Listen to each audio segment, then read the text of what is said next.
Hi everybody, I hope that you're all doing really well. So today I am back to do my wrap up for the books that I read in the second half of January. I'm actually filming this quite late and you're probably seeing it quite late. I know this video is probably going up in late February, early March, so maybe I should have just collected all of the books that I've read between mid-January and now into one big wrap up, but that was going to be way too stressful for my brain. I feel like in my brain it's less stressful to edit 3 smaller vlogs than it is to do one massive one. I would just procrastinate that one massive one, I think. But hopefully this one's going to be a bit of a shorter one because I actually only finished 3 books and I have 1 DNF to talk about. Because I'm wanting to whittle down my TBR, I am being a little bit freer about DNFing. Often with the books that I don't particularly enjoy, I end up going into a bit of a reading slump because I feel like I should finish them, but I have no inclination to actually pick them up. This year, I'm just saying nope to all of that, and I am just going to DNF when I think I am done with a book. I've had that with 2 books this year, one of which I'm not going to really talk about because I don't feel like I have that much to say. It's just not a book that's for me. However, the one that I am going to talk about, because, well, I guess I have something to say, not a lot, but you know, something, is Matrix by Lauren Groff. This is a historical fiction novel. It's set in the 1100s, set at the court of Eleanor of Aquitaine, so you'd think, wow, tick tick tick for Charlotte. And I believe it's meant to be loosely based on the life of Marie de France, who was a poet in the 12th century. But when I say it's a loose interpretation of her life, I really mean it, because we don't know much about her, so basically this entire book is just complete fabrication. Basically what I think does exist from her biography that is taken into this book is the fact that she's called Marie and she was from France and she does write poems. But the rest of it, I think Lauren Groff was just like, wah!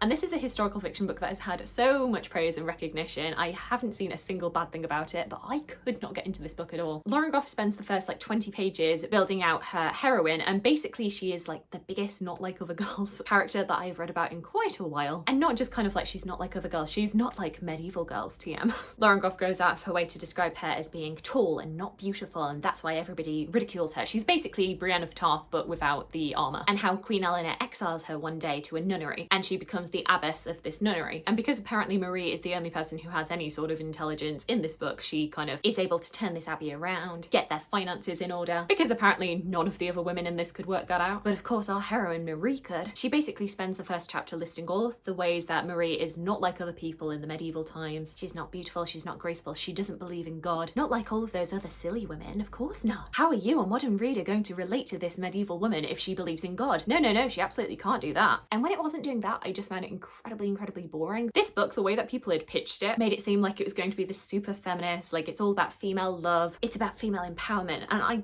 got none of that. I just found it like dull. And I was reading this and I was searching for this moment where like something goes off in Marie's brain where she realizes, hey, maybe I shouldn't be so not like other girls about everything and actually work with these women. And it just wasn't happening, and I didn't care enough to wait it out. The only thing that is really making me want to keep this is the fact that there is like a 5-page section where she meets Empress Matilda. It's meant to be a flashback to when she was back at court, and like I say, she meets like an elderly Empress Matilda. I'm not gonna lie to you, I didn't really like the characterization very much, but I feel like because I love Empress Matilda so much and I like seeing her, the little nuggets that we had peppered into this book are enough to make me want to keep it, just so that when I do actually start reading Empress Matilda fiction, I've got something to compare it to. So Matilda is mentioned about 60 pages into the book, and that was around the point that I was wanting to DNF it for good. And then Matilda's name came up and I was like, okay book, you've got my attention for a chapter. And then that section came and went, and yeah, it went back to being boring. So sorry, Empress Matilda's not going to save this one. And like my previous wrap up, I'm going in order of how much I liked the book. Next up we have Treasure Island by Robert Louis Stevenson. This was a reread for me. The main reason that I reread it is because I found this beautiful V&A edition and I thought, you know, it'd be a shame to waste it. And also because I'd read this back when I was doing my GCSEs, and to be honest with you, I don't remember that much of it. Genuinely, whilst I was reading this, I was thinking,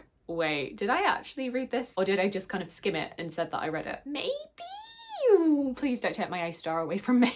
This is an absolute classic, all about the main character of Jim Hawkins, who is just, you know, living his ordinary life quite happily until an old mysterious sailor comes upon the inn that his family own. He's very mysterious and fearful that someone who's going to find him. We very quickly realise that these are pirates. After this sailor dies, and Jim and his mother are basically chased out of the inn by these pirates, a series of events unfold, leading Jim aboard the Jolly Roger in search of the mythical Treasure Island. And yeah, on a reread this was fine. Like, I was enjoying it well enough whilst I was reading it, but to be honest with you, it's not really stuck with me. I feel like I enjoyed this story a lot more when there were like alienoid creatures and it was animated, and it was called Treasure Planet. And I feel like the characterization in this is not as strong as adaptations would make you believe, especially the character of Long John Silver, who I feel like in adaptations of Treasure Island that I've seen is painted as this kind of villainous, yes, but very sympathetic, and he's a complex character, and it's his love for Jim that really redeems him in our eyes. And I didn't really feel like much of that came across in this original book. He's pretty much a villain right up until the end, where he's slightly more sympathetic, but I'm still kind of like, nah.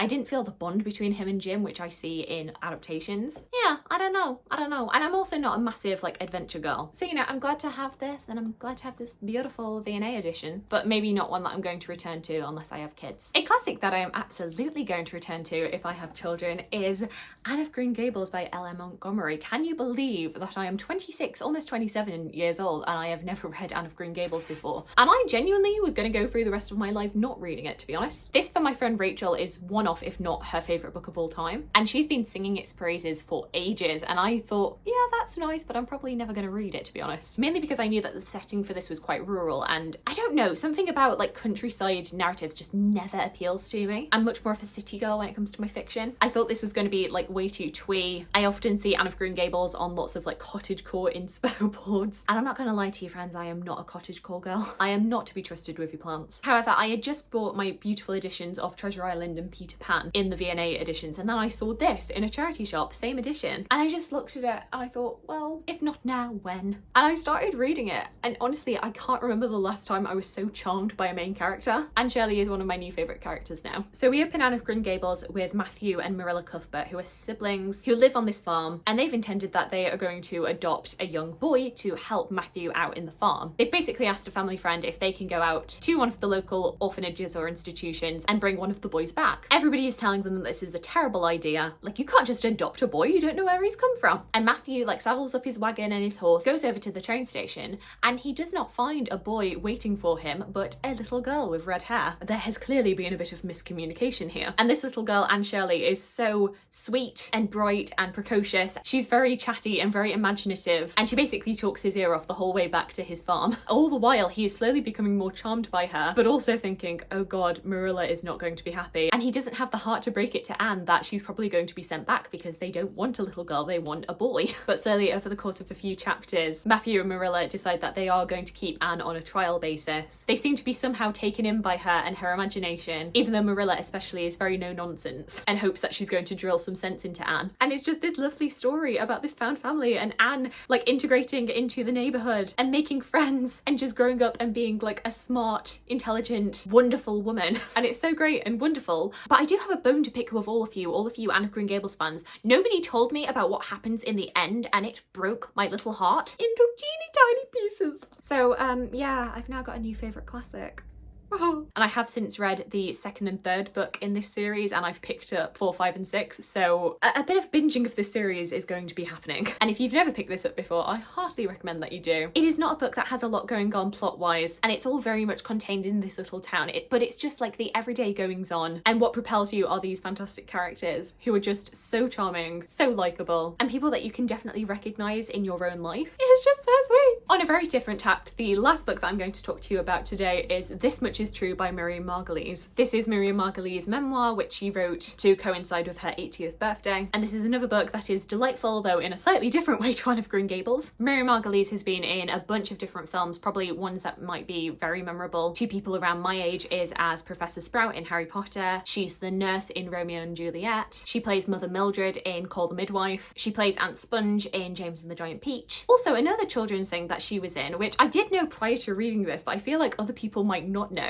Miriam Margolyes was the voice of the matchmaker in Disney's Mulan. Like, who would have guessed? I think she's also very well known to American audiences for her appearances on The Graham Norton Show, in which she often tells quite naughty tales from her life. And if you've ever seen any interviews with her, like the Graham Norton ones, then basically this book is just jam-packed full of things like that. Miriam Margolyes is not a person who holds back. She will absolutely tell things to you as they are, with as much colourful language as she wants, and it's just really good fun to read. And it was really, really nice to read this and get more of an insight into her life. I really especially enjoyed reading like the earlier chapters about her childhood, because she actually grew up in Oxford and she used to live on the Banbury Road, which is actually the road that I work on, though it's a very, very long road and I work like the opposite way from where she lived. But there were just nice little moments where she would talk about different places in Oxford and I'd be like, oh, I've been there, oh, I've not been there, which as a new resident to Oxford is very, very nice. I liked reading about Miriam's life and her perspective because she's somebody who is very honest and open. She's the kind of person who will absolutely admit faults when she has them, but is also not shy to shout her own praises and say when she thinks she's done a good job at something, which is really quite refreshing. And yeah, I'd basically say if you like Miriam Margolyes as a person, then definitely this is something to read. And if you're not sure, then just have a watch those Graham Norton interviews and then pick it up, because she is absolutely delightful and she has so much insight. I do recognise I've said delightful a lot in this wrap up and I'm not going to apologise for it. It's nice when you have a reading month where you've had a lot of delightful books. But there we go, those are all the books that I read in the second half of January. Not so much as I read in the first half, but